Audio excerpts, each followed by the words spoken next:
La première chose à retenir, c'est que Ensemble pour la République a considéré le chaos électoral qui a prévalu comme étant une procédure de désignation frauduleuse du président Tshisekedi ainsi que de sa famille politique à gérer les institutions en dehors de toute volonté populaire.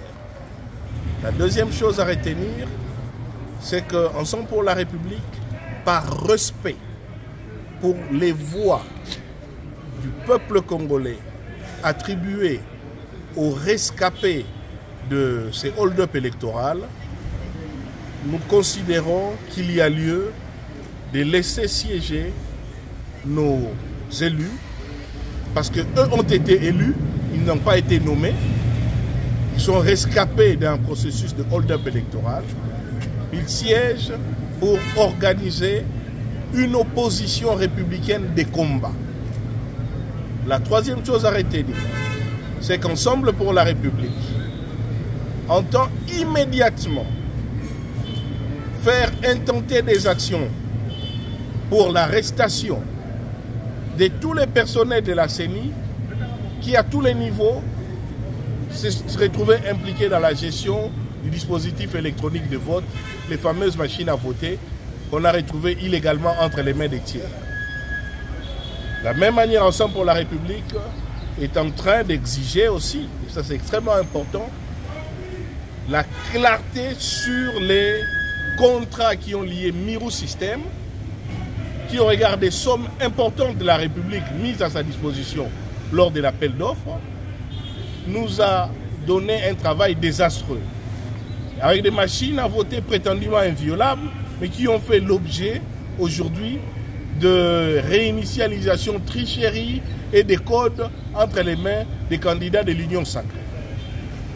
Et en plus, la production des cartes d'électeurs de Mirou System a été totalement désastreuse, avec des cartes de qualité totalement inacceptable et dont les écrits s'effacent. Aussi, Ensemble pour la République exige la libération de nos prisonniers politiques, notamment l'honorable Mike Mukebai, l'honorable Salomon Idi Kalonda Dela, mais aussi et surtout le fait de libérer les personnes victimes des harcèlements du fait de leurs opinions, dont les journalistes Stanis Boudjaké. Par ailleurs, Ensemble pour la République exige la lumière sur la mort de l'honorable Chéribert Okende, sur la mort des maîtres Dido Kakisingi, qui ont été assassinés lâchement, et que leurs bourreaux soient mis à la disposition de la justice. Voilà la quintessence de nos propos aujourd'hui. Dernière question, Hervé Diakessé, siéger, n'est-ce pas accepter la validation de Félix Tshisekedi comme président de la République?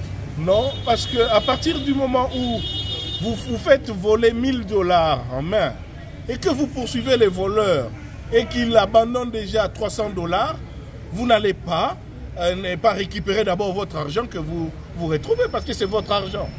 Ici, les élections ne sont pas un cadeau de M. Tshisekedi. L'élection, c'est la volonté du peuple congolais. Le peuple congolais a été spolié de son droit. Alors que le peuple congolais devrait voter, des individus ont utilisé des machines pour s'auto-voter. Et nos rescapés à nous sont des gens que le peuple a élus et qu'il était très difficile d'effacer du système de la fraude. Voilà pourquoi ils sont des rescapés. Et donc, nous sommes propriétaires de nos voix.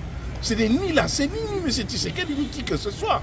Ce sont nos voix et nous avons décidé, par respect pour notre peuple, d'aller siéger, mais y mener une opposition républicaine de combat. Alors,